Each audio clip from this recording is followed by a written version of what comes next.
Yes, I'm Sarah Haynes. I'm here from Liverpool John Moores University, where I'm the head of media production.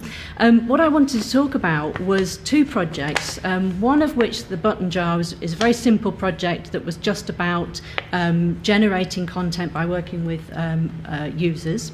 My second project that I'm working on now is called the Memory Store, and the Memory Store is a collaborative online writing project. The Button Jar was very much about people making contributions to specific buttons of short stories and poems they'd written themselves. The Memory Store is similar in that people are contributing their own writing, but there is a sort of a more of a central thread to the Memory Store. The Memory Store is set in the future in Liverpool. The narrative's organised and orchestrated through a website called the Memory Store, and in the fictional world, this is an archive of users' memories, and this facility enables users to calibrate their memories with the crowd, and so to be able to see whether the events that they remember coincide with the memories of other people, whether there is some sort of pattern. And the main thread of the story that I'm going to tell is the memories of Jules Stewart, who's a pattern surveillance officer, and she's investigating a missing person. And she uses the Memory Store to look at the memories of the missing person and also the memories of other users that have stored their memories there to sort of trace a pattern to find this missing person and solve the case. And this central plot will hopefully pull readers through and give people a reason to read a sequence of stories through the Memory Store. And we'll also give people a sort of structure as well to upload content to. So throughout the central plot that I put there will be sort of evidence that people can discuss and that will trigger people to write. And some of the questions then that I'm interested in are around the relationship between readers and writers, and around whether it is possible to have experiences where we are reading and writing at the same time. I think there are lots of things that we can claim about the new digital technologies that we have. Some of which, though, we already have. So things like levels of immersion. Everybody's immersed when they read, well, hopefully, when you read a good book and you're taken into a different space and your imagination is triggered by the words on the page, we become immersed in a story. Digital technology hasn't really made this happen. We use words like immersion and interactivity as if they're new, when in actual fact they've always existed. So interactivity is about engaging with meaning in a text. Immersion is about that process of imagining something happening in a text. One of the areas that I'm really interested in is whether the reading and writing activities are compatible. So whether somebody can have an experience where they read and where they also contribute writing, or whether those are sort of almost mutually exclusive, and whether actually there is a bit of an issue whereby if you read the contributions that other users have made, they contradict with your own, and it's almost like that when you have a favourite novel and you go and see the film of it and it's not quite cast in the way you would cast it, and it doesn't quite have the same atmosphere that you'd imagined, and it's very off-putting. And I fear a little bit that when people sort of are all writing in the same location, that maybe that might happen a little. I don't know. I mean, I guess that doesn't happen with improvisation. Maybe it does. I'm not sure. So this is very much then in the Memory Store about sharing an experience which is imagining this fictional Liverpool set in the future, and sharing that imagining with other people through the sort of contributions that you might make, but also as well reading the sort of central strand of the book too.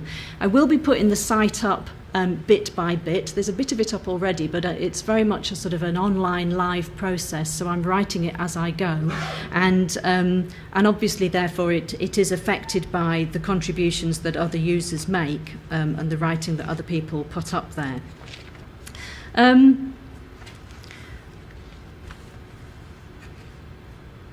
Okay, so I will show a little bit of the Button Jar now. So the Button Jar is a very simple site. Basically, it is a page of buttons. And if a button has an asterisk next to it, it has a story. And these stories were all contributed by mostly people I don't know, mostly people I've never met. There's a few people that I know in there, but not very many. Some of the stories are interlinked. I did ask people I'm trying to find one there. I did ask people to suggest hyperlinks that we could make from their story to one of the other stories in the jar. And only one or two people did that, really. I think mostly people were just interested to put their own stories in. There are one or two buttons free, so if anybody fancies button 19, then please do email me. There's a contribute button at the bottom. And the way that the site worked was that people would find a button that was free, think of a story or a poem, and then email that to me. And I'm going to use a similar process with the memory store for several reasons. One being, I suppose, that I didn't want people to just be able to upload content. I would have had some inappropriate content in there. And I would have had content that wasn't about buttons, because some people just wanted to put their work online, and so they just sent me stories that I'd be reading thinking, where's the button?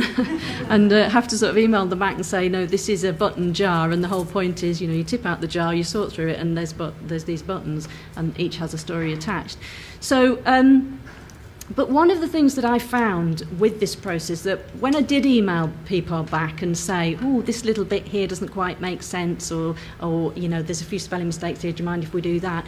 Everybody was, by and large, was amenable to that. And I had some really interesting conversations with people about little bits of the story that maybe I'd not understood, or things that I just wasn't very keen on. That there were just one or two small incidents where I just thought, oh, okay, I like this story, but not this little bit of it. And that whole process of editing was something that I found that I actually really enjoyed, and that people were really happy to be part of. The other sort of surprise to me, which shouldn't have been a surprise really, and I suppose I'm rather ashamed of admitting it, but was I hadn't really thought about these writers that I was asking for the content from. I just sort of put a call out there for people's writing, I was just going to fill up my site with all this writing, and I hadn't really thought about that responsibility really of having somebody's writing and making it look good really. So I did start to get emails from people saying, oh, can you just change the alignment, and can I have an extra gap between my paragraphs, and so I did do those things, and I did do them. I did feel like I had to do them immediately because people's work was live and they wanted to show it to their friends. So one of the things the button jar really taught me, I suppose, was just about that responsibility of working with other people's content and making sure that you treat it with respect really, and show it off to its best advantage. So some of the things that I will take forward from the button jar in terms of working with user-generated content is, as I say, I will work with email again, and I will try and establish that sort of dialogue with people. I will be doing some workshops around generating content for the memory store, because I think the concept that I have is a little bit more complex. The button jar was very easy to get, so people just seeing it online was enough for people to understand how to use it. With the memory store, I think it will be a concept that needs a little bit more work on, so I will do some workshops to sort of kickstart that process. But I will still use email, and I will still have that opportunity for dialogue. I will also use the sort of specificity of it as well, because in the button jar there's only one of each button. And that did cause some issues. Well, it didn't really cause some issues, but I did sometimes. I got people emailing me saying, can I reserve, button 16 because I'm writing a story and I haven't finished it yet, but I really want that button. It's just for that button. So we did have a sort of a bit of a queue for some buttons. And then I did have a couple of people sending me instantaneously stories for the same button, and that was always very awkward, so I would always have to sort of try and persuade one person that another button was better for them. And I always managed that because I didn't want to have two buttons the same, and I didn't want to ever have to turn a good story away really. So I think that having the specific buttons did make people want to contribute, and made that contribution a bit more urgent. So I will, for the memory store, have some very specific items, and there will only be one story for those items, if you see what I mean. I think as well that also limits it so that you don't just end up with huge amounts of content too. One of the issues that in talking about the memory store has come up is because I'm setting it in Liverpool in the future, some writers that I've spoken to almost want a sort of set of rules, like a world Bible that you might get with sort of story universe kind of ideas. And I'm really reluctant to do that because that will really limit how people might respond. So instead I'm going to have a system where everything is verified. So when people submit something to the memory store, they'll get a verification rating. So if it's something that is really kind of way out there, like Martians invaded 20 years ago and everybody in Liverpool now speaks Martian, then I would give it a 10% verification rating, so people would take it with a pinch of salt. And that way I hope I can kind of sort of manage the content so that it has some coherence. Because one of the things that I'm hoping is, like the button jar, to get a really wide variety of content, because there are stories in here, there are some stories in here that are about crime, there's a serial killer story, there's stories about domestic violence, there's some romance, there's some comedy, there's some quite sexy stories, as you can imagine, with buttons. So there's a real range of content, but it all comes together and is coherent because it's in the button jar. So it's like a sort of receptacle for these stories that kind of makes them make sense together as a collection. And similarly with the memory store, I'm kind of hoping that the sort of the receptacle of the memory store and that kind of concept of somewhere that you store your memories is enough to make it make sense, even though the content might be really disparate and over a wide range of issues. Yeah, and I had a really nice phrase I nearly forgot about that I've borrowed from Jane McGonigal, who wrote about I Love Bees, which was a collective intelligence augmented reality game. And she had this phrase, organised serendipity. And I really like that phrase, that sort of way of just trying to capture and manipulate these kind of chance happenings in some way.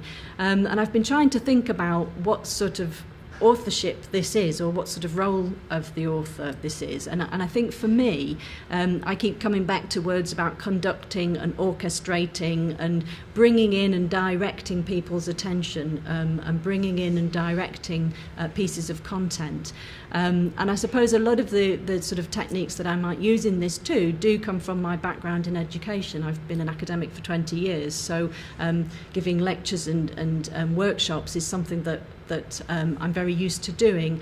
And it's interesting because that sort of background I think is very useful in new technologies and new media, where it's very much about giving people an experience, which is very different to traditional media where people know how to access the story in a book. When it's an experience maybe that needs a little bit more directing, a bit more coercion, or a little bit more leading, then that sort of background in educational experiences is very useful.